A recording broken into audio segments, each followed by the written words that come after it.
En los años 50, mi mamá, que era blanca, la obligaron a casarse apenas se enteraron que andaba de novia con mi papá, que era negro, y tuvo que aguantar la violencia de su esposo mientras, a escondidas, planeaba cómo escaparse con mi papá. Ellos crecieron en una época en la que era impensable que una persona negra y una blanca estuvieran juntos, así que en cuanto mi mamá la cacharon besando a mi papá, mandaron que le dieran una golpiza y que lo corrieran del pueblo. Esa noche, el papá y los hermanos de mi mamá lo sacaron arrastrando a la calle, gritándole que tenía sangre sucia. En menos de una semana, ya le tenían preparado el matrimonio con David, el favorito de la iglesia, el que todo mundo decía que iba a triunfar en la vida. Pero puertas adentro, David era un verdadero desgraciado, y sabía que mis abuelos siempre le darían la razón a él. Si se le quemaba la comida, le soltaba una bofetada y el domingo llegaba a la iglesia abrazándola, mientras todos le aplaudían por ser tan buen esposo. Cuando mi mamá quiso contarle a su mamá de los moretones, solo le dijeron que debía ser mejor esposa. David también la obligaban a acostarse con él todas las noches, aunque ella no sentía nada por él, diciéndole que ese era su derecho y que tenía que darle las gracias. Mi mamá ya no podía más. Sabía en dónde trabajaba mi papá en el molino y fue a buscarlo a la tienda de abarrotes para gente de color. Cuando por fin se vieron, él estaba aterrado. Mis abuelos habían pagado para que esa noche lo golpearan y le advirtieron que quemarían la casa de su familia si no se largaban. Pero ella lo convenció de verse en el panteón, donde empezaron a dejarse carta tras carta, escondidas bajo las lápidas. Ahí le contaba todo, los golpes de David, los abusos, la intimidad forzada cada noche. Mi papá le confesó cómo sus papás habían inventado puras mentiras de los hombres negros para asustarla. Decían que eran peligrosos, solo para justificar todo lo que le hicieron. Y mientras tanto le decían a mi mamá que él la había dejado por su voluntad. Se volvieron a enamorar por esas cartas escondidas. Cuando David llegaba borracho, mi papá se metía por la ventana de atrás solo para tomarle la mano a mi mamá a través del mosquitero. Entonces se les ocurrió un plan. Intentarían que ella quedara embarazada. David no se iba a atrever a golpear a una embarazada, y eso le daría a mi papá 9 meses para juntar el dinero necesario para huir. Así que, en las noches en que David caía bien borracho, mi papá se metía a escondidas y trataban de que mi mamá quedara embarazada, con la esperanza desesperada de que un hijo fuera su boleto de salida. Unas semanas después, mi mamá supo que estaba embarazada. David dejó de obligarla a tener relaciones, pero encontró otras maneras de lastimarla. La aventaba contra las paredes, cuidando de no pegarle en el vientre. Le jalaba el cabello, le aventaba cosas, la dejaba toda moretoneada de los brazos y la espalda. Cuando el embarazo ya se notaba, la hacía ponerse vestidos anchos para tapar las marcas. En la iglesia, le acariciaba la panza y sonreía mientras todos lo felicitaban. Y en cuanto llegaban a la casa, buscaba nuevas formas de hacerla sufrir. Cuando mi mamá tenía 8 meses de embarazo, mi papá desapareció. Ya no estaba ni en la tienda ni en el molino. No había cartas en el panteón, nada. Faltaba apenas un mes para que yo naciera y todo el plan se vino abajo. Se desesperó. ¿Habrían descubierto sus papás todo? ¿Le habría pasado algo? No podía salir a buscarlo sin levantar sospechas. No le quedaba más que esperar, cargándome en su vientre mientras los golpes de David seguían y la esperanza se le iba apagando. Cuando nací, la sala de parto se quedó en un silencio total. Las enfermeras se miraron entre sí, el doctor tosió y el corazón de mi mamá se le paró de puro susto. Yo no era blanca, mi piel, mis facciones, todo lo decía claro. La cara de David pasó de confundido a furioso en segundos. No dijo nada frente a los doctores.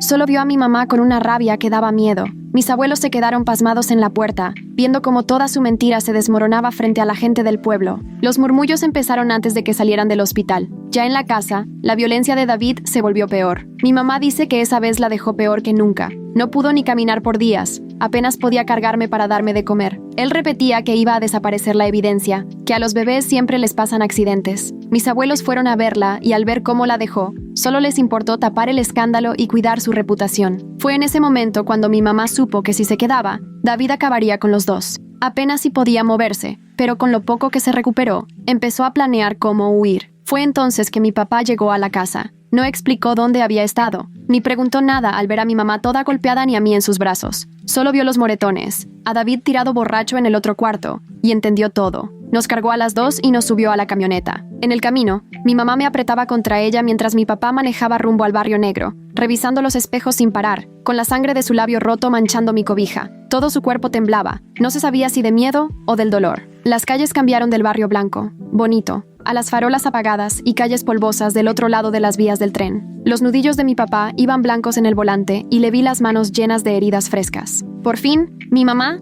con los labios hinchados, le preguntó dónde había estado todo ese tiempo. Mi papá apretó la quijada mientras daba vuelta en un camino de terracería y le confesó que la familia de David lo había metido a la cárcel con cargos inventados. Vagancia, le dijeron, y apenas lo soltaron el día anterior después de 30 días encerrado. Se le veían los moretones de las esposas brillando con la luz del tablero al cambiar la velocidad. Le contó que el sheriff lo retuvo todo ese tiempo porque el papá de David era primo del sheriff. Todo estuvo planeado para que él no estuviera cuando yo naciera. Cuando llegaron a una casita con la pintura descarapelada, la hermana de mi papá, Lucille, ya los estaba esperando en el porche. Bajó corriendo y ayudó a mi mamá a bajar. En corto le empezó a curar los golpes y le hizo un espacio para que descansara. Tenía manos suaves pero rápidas, como si supiera muy bien lo que hacía. No dejaba de mirarme, viendo mi piel, esa verdad que nadie quería aceptar, y su cara se puso seria, decidida. Mi mamá dijo que debían irse esa misma noche. Sabía que David los iba a buscar, que mis abuelos lo ayudarían, pero la camioneta de mi papá ni siquiera tenía gasolina suficiente para salir del condado,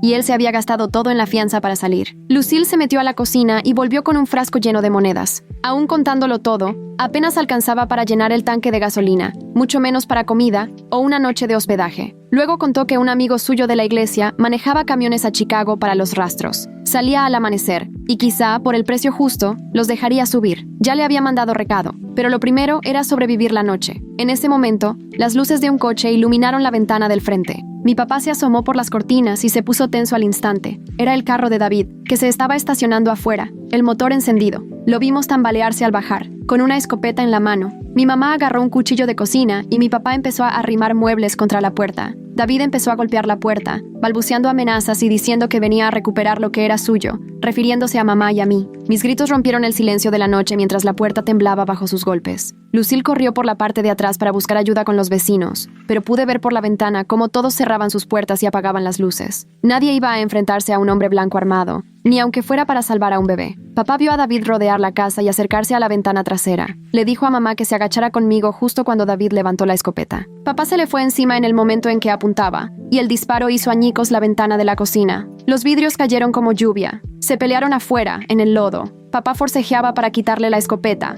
mientras David gritaba insultos y soltaba golpes a ciegas. Papá logró arrebatarle el arma, pero David sacó una pistola que traía escondida en el abrigo. El disparo rozó el hombro de papá, y justo entonces el perro del vecino empezó a ladrar y a armar un escándalo, metiéndose entre ellos. David se echó para atrás y salió corriendo a su coche, gritando que volvería con refuerzos. Las llantas chillaron cuando se fue a toda velocidad, y a lo lejos ya se escuchaban las sirenas acercándose. Alguien había hablado al sheriff, probablemente el mismo David, de camino. Mamá presionó una toalla de cocina en el hombro de papá mientras Lucille regresaba, negando con la cabeza. Nadie quiso ayudar, pero todos iban a estar mirando cuando llegara la autoridad. La patrulla del sheriff llegó con 2 ayudantes, familia de David. Exigieron entrar a la casa a buscar propiedad robada, refiriéndose a mamá y a mí. Papá trató de explicar, pero lo apartaron de un empujón. Mamá tuvo solo unos segundos para decidir. Me tomó en brazos y se fue al sótano, mientras Lucille decía que estaba sola, cuidando a su hermano herido. La luz de la linterna del sheriff recorrió la casa, pasó a unos centímetros de donde mamá se escondía conmigo, en la oscuridad.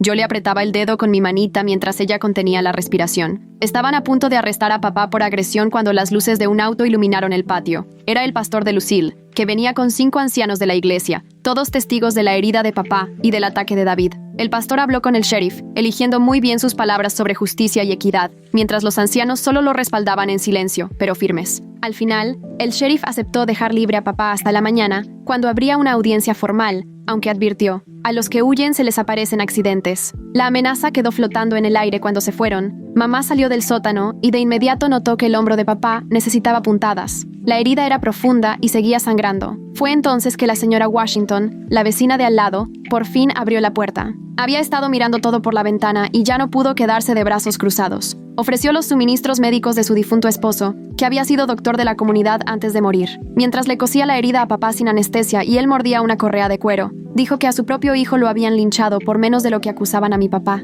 Mientras papá se recuperaba, mamá me amamantaba y trataba de pensar qué hacer. Necesitaban dinero, un vehículo y un lugar a donde David no fuera a buscar. Lucille se acordó de algo. Una amiga de la infancia de mamá, Emma, se había casado con un hombre negro y se había mudado a Filadelfia hacía 2 años. Buscó entre las tarjetas de Navidad viejas hasta dar con una que tenía dirección de remitente. A mamá le temblaban las manos al tomarla. Tal vez Emma las ayudaría, si todavía recordaba la amistad y si estaba dispuesta a arriesgarse. El compañero de trabajo de papá, Jerome, entró por la puerta trasera, agitado y con una advertencia. Hombres blancos se estaban reuniendo en el molino, hablando de dar lecciones esa noche. Olía a queroseno porque pasó junto a ellos mientras preparaban antorchas. Mamá reconoció esa señal. David estaba juntando a sus amigos de la iglesia, igual que lo había hecho su familia meses atrás, pero ahora con intenciones mortales. Ya no solo iban por papá, ahora iban por todo el barrio. La esposa de Jerome, Patricia, entró detrás de él, cargando cobijas y comida, y soltó una propuesta que dejó a todos callados.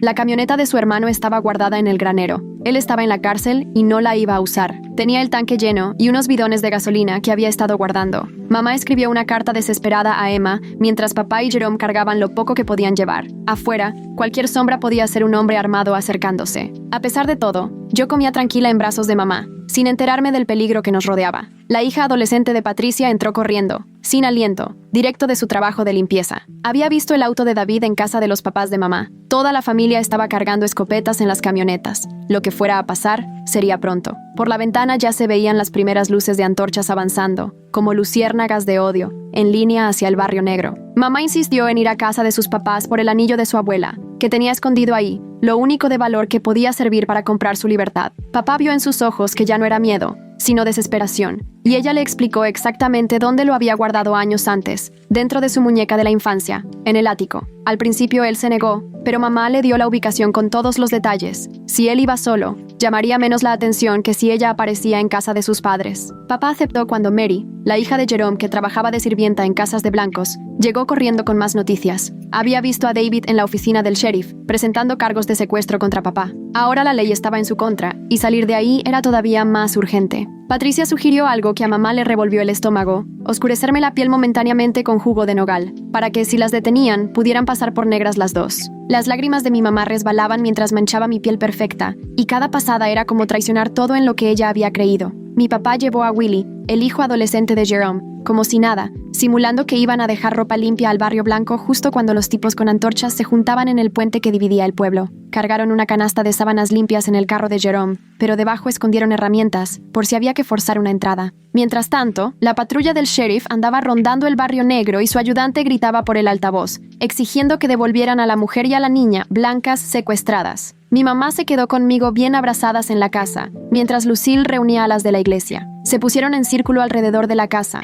haciendo un muro de cuerpos que protegía contra la violencia de esa noche. Cantaban himnos para tapar mis sollozos, sus voces subiendo y bajando juntas. A través de las paredes delgadas, mi mamá oía el sonido de botas, antorchas encendidas y hombres gritando cosas de purificación. Me mecía más fuerte, rogándome que no llorara mientras el jugo de nogal se secaba sobre mi piel. Mi papá volvió en menos de una hora, con el rostro grave. Había conseguido el anillo, pero traía noticias horribles. La mamá de mi mamá estaba empacando una maleta cuando él entró por la puerta de atrás. Ya tenía todo planeado para irse del pueblo y dejar a su hija por completo. Se la pasó hablando por teléfono para quedarse con su hermana en Atlanta y lavarse las manos del problema. El anillo estaba justo donde mi mamá le dijo, envuelto en papel metido en la vieja muñeca de porcelana. Willie platicó lo que alcanzó a escuchar mientras se escondía cerca del molino. David les contó a sus amigos que planeaba incendiar el barrio negro, echarles la culpa de un levantamiento y decir que mi mamá había muerto en el fuego. El sheriff apoyaría su versión y David quedaría como el viudo dolido, no el esposo traicionado. Mi mamá tuvo que tomar una decisión imposible. Sacó papel del cajón de Lucille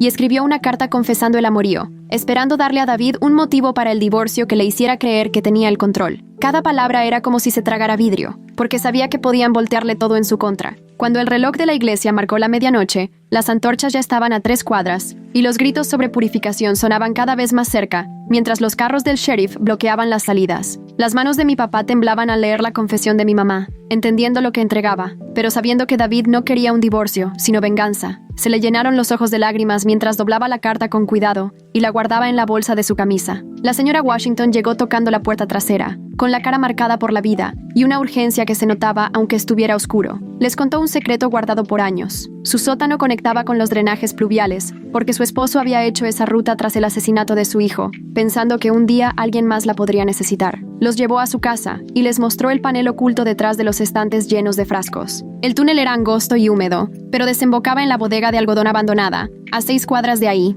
Mi mamá me envolvió en tela impermeable para el viaje por las alcantarillas. Afuera, la primera casa ya estaba ardiendo a 2 calles, las llamas iluminando el cielo. El humo los ayudaría a esconderse, pero hacía más difícil respirar. Mary, la hija de Patricia, fue a verlos una última vez y les llevó un uniforme de enfermera que se robó de su trabajo. Si mi mamá se hacía pasar por empleada del hospital con un bebé enfermo, tal vez podrían pasar los retenes. Se bajaron al túnel, mi mamá siguiendo a mi papá por el agua que les llegaba a las rodillas, cargándome en alto para no mancharme. Las ratas salían huyendo y el humo se colaba por las rejillas de arriba. Mis llantos rebotaban en el eco, pero me mantuve más o menos quieto, como si entendiera que tenía que callarme. Mi papá iba contando las rejillas en el techo, guiándose como podía con las indicaciones de la señora Washington. Salieron por detrás de la bodega, donde Jerome ya tenía lista la camioneta. Mi mamá se puso el uniforme de enfermera a la luz de la luna, batallando con los botones de los nervios. Mi papá prendió la camioneta en cuanto ella estuvo lista, mientras veía cómo el carro de David rondaba por las calles. Él los buscaba con calma, seguro de que no se habían ido.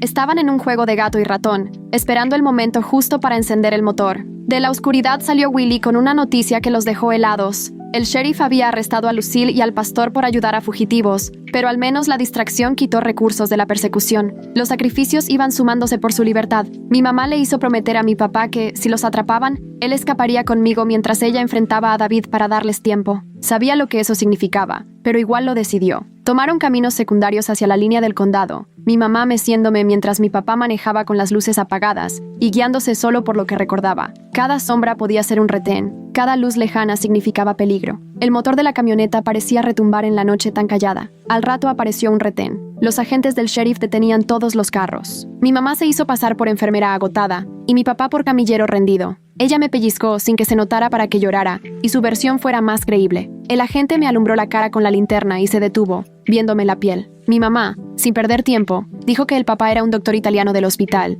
y le enseñó los papeles falsos que Patricia le había dado. No paraba de hablar de la fiebre del bebé y la urgencia de llegar al hospital del siguiente condado. El agente parecía convencido hasta que llegó otro auto al retén. David y el papá de mi mamá, los dos borrachos y necios, exigiendo revisar los vehículos buscando a la esposa. El agente, para no hacerse de problemas con hombres blancos ebrios tan tarde, los dejó pasar rápido, justo cuando David se acercaba a la camioneta. Lograron avanzar despacio, obligándose a no acelerar aunque David gritaba detrás. Mi mamá miró por el retrovisor cómo el agente detenía a David, regalándoles segundos valiosos. 3 millas después de cruzar la línea del condado, mi papá por fin encendió las luces. Mi mamá se soltó a llorar, la leche escurriéndole por el uniforme mientras liberaba toda la tensión. Pronto vieron la luz de una gasolinera y tuvieron que decidir. Necesitaban gasolina, pero era arriesgado. Mi papá fue solo y mi mamá se escondió conmigo en la caja de la camioneta, tapándonos con una lona. Escuchaba cada pequeño ruido, el tintineo de la campanilla al entrar, las voces, el clic de la bomba de gasolina. El dueño salió a atenderlos en persona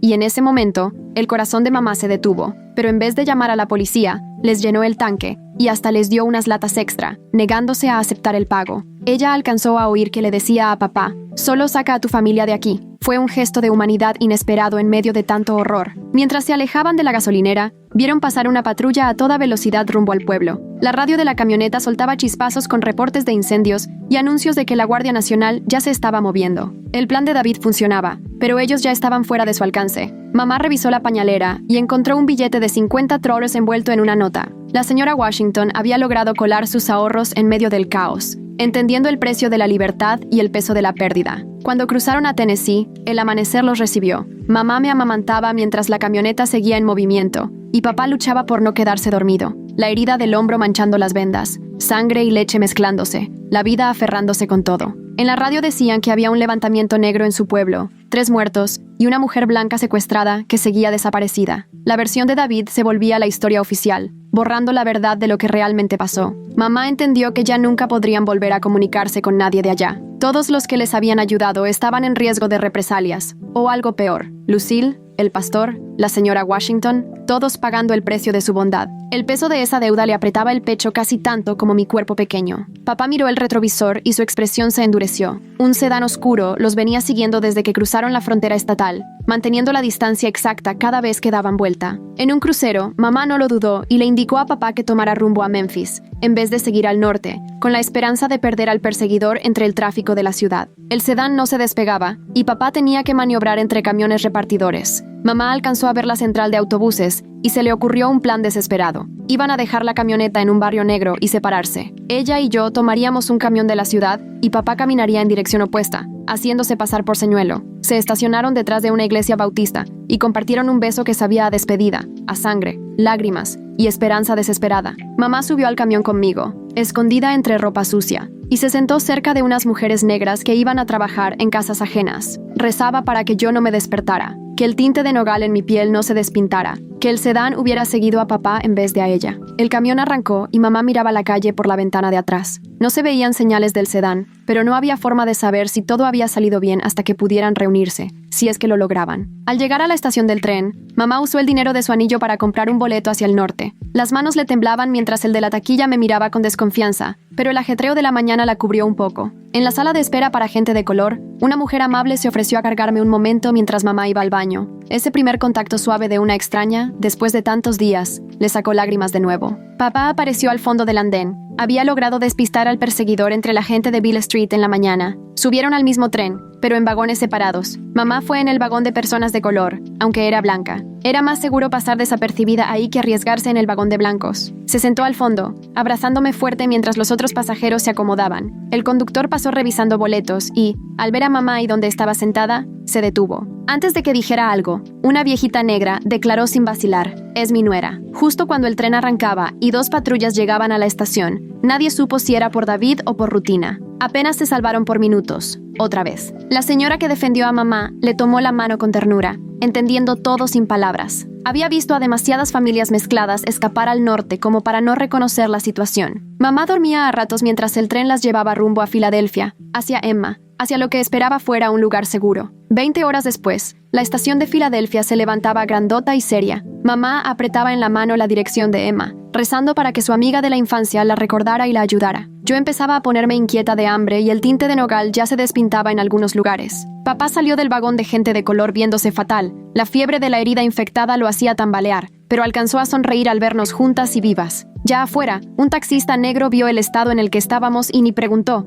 solo manejó a la dirección y dijo: «Se nota que necesitan ayuda». La bondad de extraños los había traído hasta ahí, cada uno arriesgando algo para ayudarles a escapar. Mamá veía la ciudad pasar por la ventana, casas alineadas, tiendas, gente en sus cosas, sin saber de la familia que huía en ese taxi. La casa de Emma apareció en una calle con árboles, de un barrio decente. Mamá tocó la puerta con las últimas fuerzas, mientras papá apenas se sostenía en el marco. Emma, embarazada de 8 meses, abrió la puerta con cara de asombro al ver a mamá toda golpeada y a papá medio desmayado por la fiebre. Sin pensarlo, los hizo pasar a la casa, y su esposo James ya estaba ayudando a papá a llegar al sillón. En la cocina, mamá se dejó caer en una silla mientras los 2 niños pequeños de Emma me miraban desde las esquinas, con ojos grandes y curiosos viendo mi piel teñida, ya deslavada. Emma iba y venía preparando té, moviéndose despacito por la panza, mientras James revisaba la herida de papá. La infección se había extendido feo, con rayas rojas bajando por el brazo. James dijo casi en secreto que necesitaba antibióticos ya mismo, tan valiosos como el oro en el hospital para gente de color donde trabajaba. Emma preparó un baño para mamá y casi se queda sin aire al ver el tamaño de los moretones que cubrían su cuerpo. Manchas moradas y amarillas, huellas de la furia de David, se cruzaban en sus costillas, espalda y brazos. Emma prometió que podían quedarse el tiempo que necesitaran, pero les advirtió que Filadelfia también tenía sus propios riesgos para parejas mixtas. La ciudad estaría al norte, pero el odio no respeta fronteras. Esa noche, por primera vez en días, durmieron en camas de verdad, limpios y con el estómago lleno. Mamá se despertaba cada rato por mis llantos de hambre o los delirios de papá. Su herida seguía ardiendo a pesar de los antibióticos que James había conseguido. Mientras mamá me amamantaba y me ponía paños fríos en la frente, no quitaba la vista de la ventana, vigilando la calle por si veía alguna señal de peligro. De repente, frente a la casa de Emma, apareció una escena que le heló la sangre. Un hombre blanco, parado del otro lado de la calle, usaba una cámara enorme para tomar fotos con toda calma, detallando hasta el más mínimo aspecto de la casa, desde el número y las ventanas hasta los juguetes en la entrada.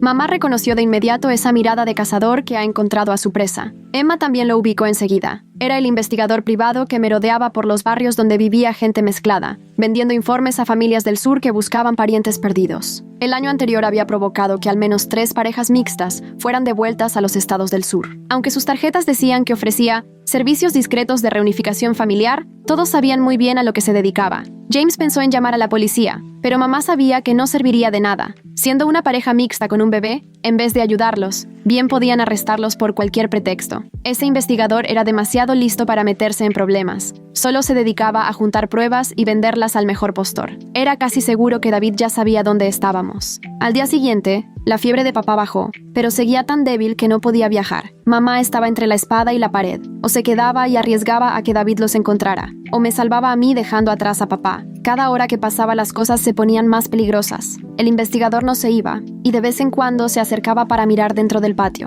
Emma propuso contactar a su pastor, quien tenía años ayudando a la gente a escapar a Canadá, pero requería absoluta confianza y, casi siempre, implicaba dejar atrás todo lo que se conocía. Mamá me abrazó más fuerte, consciente de que la seguridad podía costarle todo lo que amaba. Esa misma tarde llegó el pastor Williams con 2 personas de su iglesia. Con solo ver la situación, supo perfectamente lo que pasaba. Era amable, pero sus ojos mostraban la determinación de quien ha guiado a muchos hacia la libertad. Le confirmó a mamá lo que más temía. El investigador ya había contactado a David esa mañana. Tal vez solo les quedaban 24 horas antes de que llegaran las autoridades, fueran legales o no. Emma, entre lágrimas, compartió su propia historia. Su primer hijo murió porque el hospital de blancos se negó a atenderlo, y cuando llegaron al hospital para personas de color, ya era demasiado tarde. Ahora, Emma ayudaba a otros para que ninguna familia pasara lo que ella sufrió. Entonces Ruth, una de las mujeres de la iglesia, propuso algo que partió el corazón de mamá. Hacía una semana había perdido a su bebé, que nació muerto tras un parto difícil, pero todavía tenía leche y los papeles de un niño que nunca los iba a utilizar. Podía llevarme a Canadá haciéndome pasar por su hijo, viajando con un grupo de la iglesia que cruzaba la frontera para asistir a reuniones religiosas. Quedó la propuesta flotando en el aire, con el peso de una amenaza. Mamá temblaba de solo pensarlo. O se quedaba y arriesgaba a que David nos encontrara a todos, o me dejaba ir para que al menos yo estuviera a salvo. Papá seguía tan mal que ni podía moverse, mucho menos aguantar un viaje tan largo. Sin mí, David no tendría pruebas del adulterio, ni cómo obligar a mamá a regresar. Yo era la única evidencia. Al final, con papá inconsciente por la fiebre, mamá tomó la decisión más dura de su vida. Me dio un beso en la frente, respiró hondo para grabar mi olor de bebé, y trató de memorizar el peso de mi cuerpecito en sus brazos. Sus lágrimas caían sobre mi cara mientras me entregaba a Ruth, que simplemente me abrazó con toda la ternura de quien sabe lo que significa ese sacrificio. Porque a veces, amar de verdad es saber soltar, y el amor de mamá exigía ese sacrificio supremo. En cuestión de horas, Ruth y el grupo de la iglesia subieron al tren hacia Toronto. Mamá, con los brazos vacíos y un dolor que no se quitaba, vio el taxi alejarse desde la ventana de Emma. Yo iba oculto entre otros viajeros, solo un bebé más rumbo a una reunión religiosa.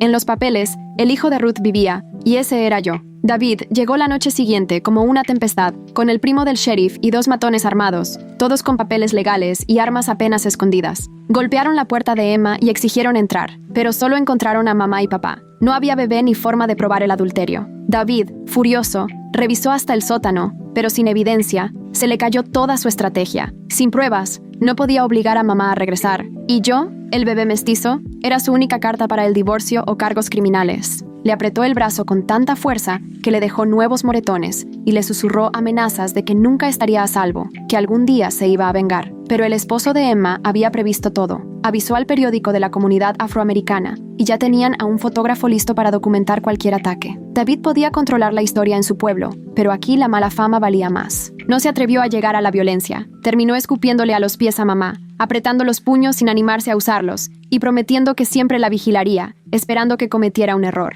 Al final, se fue con las manos vacías. Su poder terminaba en esa frontera, y sin pruebas, no podía hacer nada más. Sus acompañantes se marcharon murmurando, frustrados porque no habría pelea. 2 semanas después llegó una carta desde Toronto. Ruth, con letra clara y firme, le contaba a mamá que yo estaba bien, que mi piel lucía hermosa como era, y ya no había que ocultarla con tintes. Me había dado un nombre nuevo para una vida nueva, lejos del odio racial. La iglesia nos había recibido con cariño, curando su dolor mientras protegía mi futuro. Mamá leyó esa carta una y otra vez, hasta que las letras se volvieron borrosas, y después la quemó para protegernos a todos. Vinieron 3 años de trámites y apelaciones. Mamá trabajó en una fábrica textil mientras papá se recuperaba y entraba a trabajar en la acería. Vivieron con perfil bajo en los márgenes de Filadelfia, ahorrando cada peso para los abogados. El pastor de Emma les echó la mano para contactar patrocinadores en Canadá, pero el trámite iba a paso de tortuga por tanta burocracia. Vivían como en pausa, juntos, pero sintiéndose incompletos sin mí. Por fin, un jueves lluvioso, llegaron los papeles de inmigración.